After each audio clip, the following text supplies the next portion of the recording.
शिवसेनेचे खासदार संजय राऊत यांनी पुन्हा एकदा शिवसेना आणि एकनाथ शिंदे यांच्यासह भाजपवरही हल्लाबोल केलाय।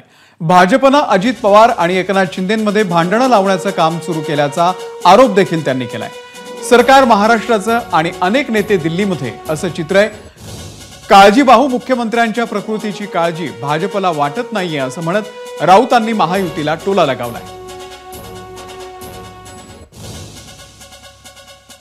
मुळात अजित पवार आणि शिंदे यांच्यामध्ये तुफान भांडण लावण्याचा प्रयत्न सुरू आहे।